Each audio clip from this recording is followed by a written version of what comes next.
This may seem like a strange question, but who are you? When people you meet ask you who you are, what do you say?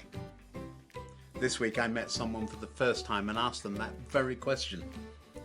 Their answer gave me something to think about. My name is Ian Currey and this is Thinking Out Loud. Come on, let me tell you what I think.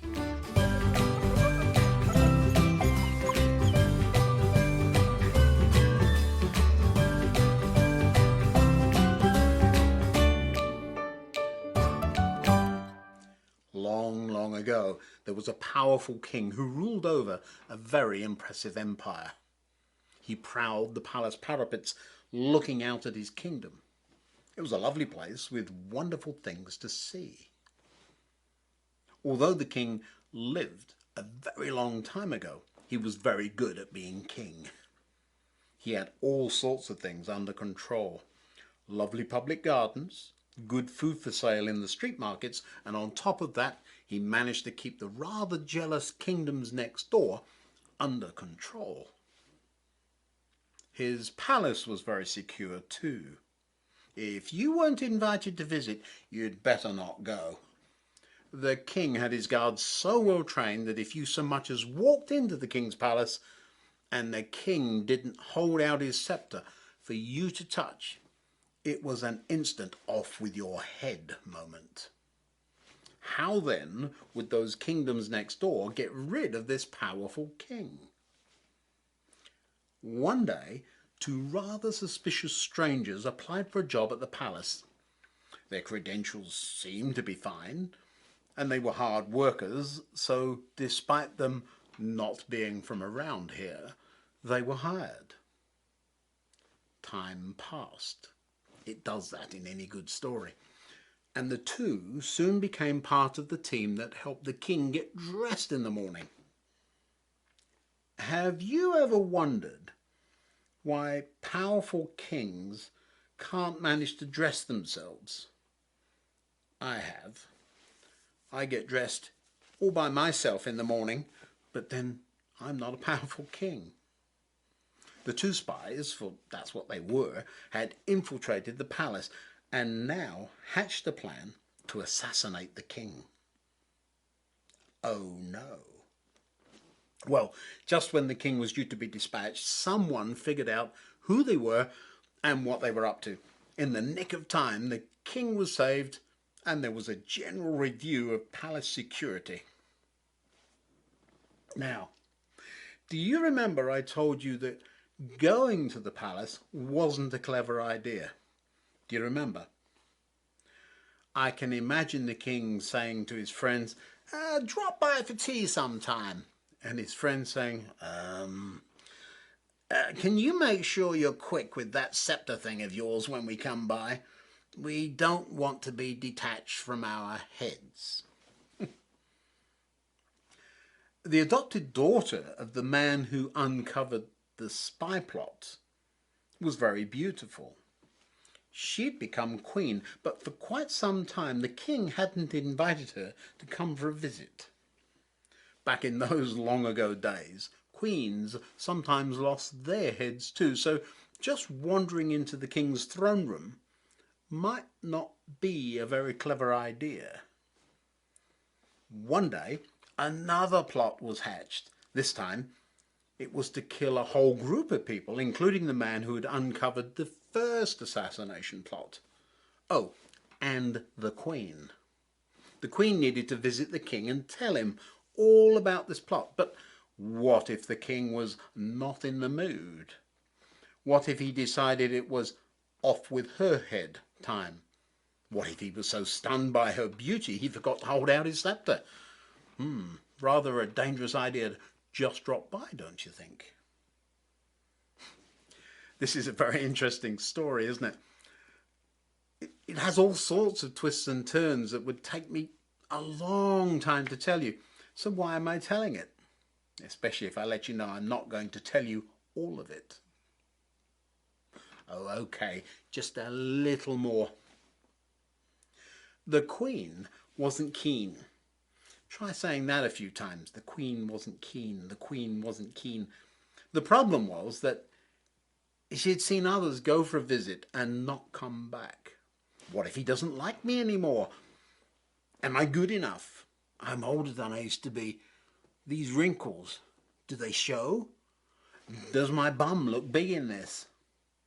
Are you sure he's not fallen in love with someone more intelligent? This week I met someone for the first time.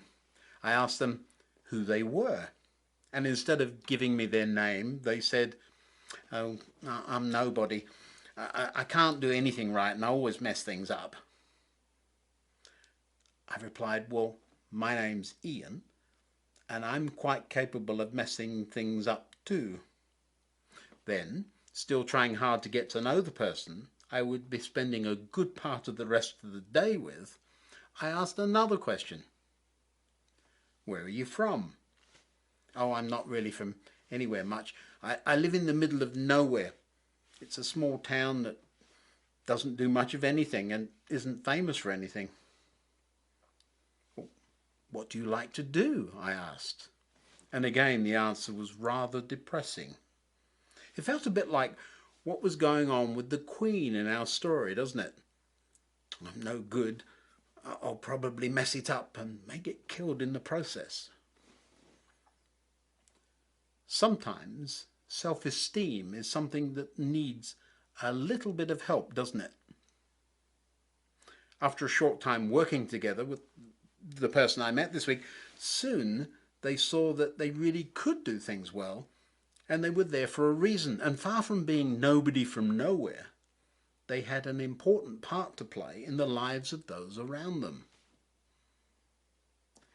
It's not just about self-esteem and being good at things, though, is it? Sometimes who we are gets defined by others. "Oh, those people are just..." And I think referring to people as those people is one of my least favourite things to hear. No good can come from putting people down and making them feel bad about themselves.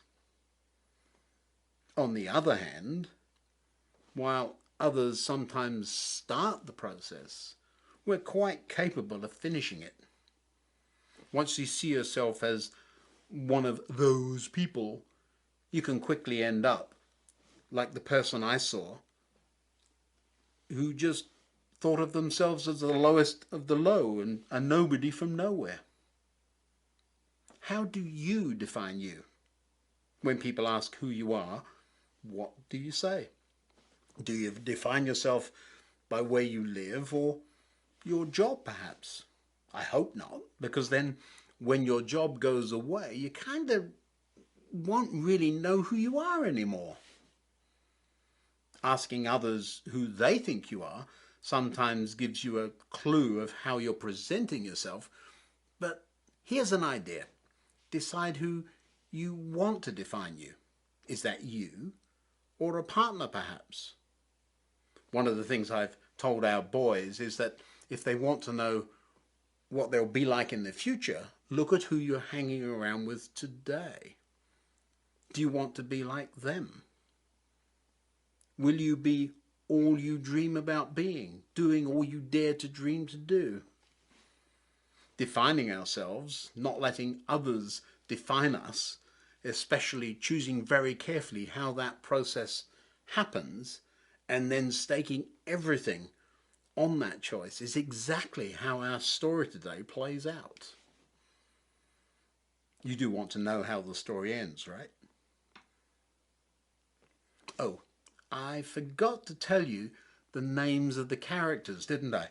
The king's name is King Xerxes, and the clever man who uncovered the assassination plot is called Mordecai. His adopted daughter, the queen, is the famous queen, Queen Esther. Insecure and down on herself, wondering if the king still loved her and all that, Queen Esther really was nervous about doing what needed to be done to save her people. Her father had some wise words.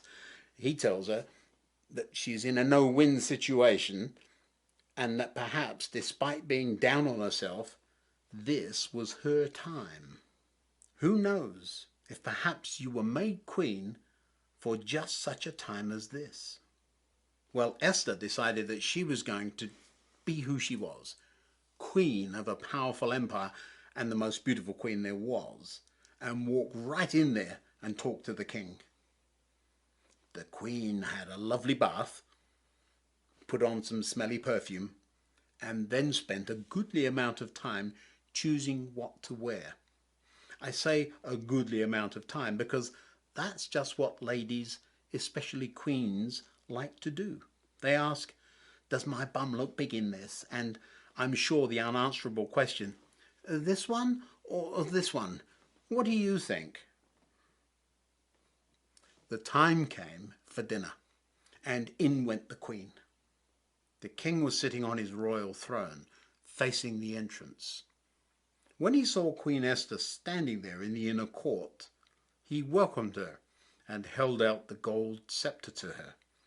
So Esther approached and touched the end of the scepter. Then the king asked her, "What do you want, Queen Esther? What is your request? I will give it to you, even if it's half the kingdom." 1 minute, Esther is wondering if she is worthy to be in the king's presence. What if I should have worn that nice little Persian thing, or those earrings his mother chose? And the next, she's being offered half the kingdom. Do you see?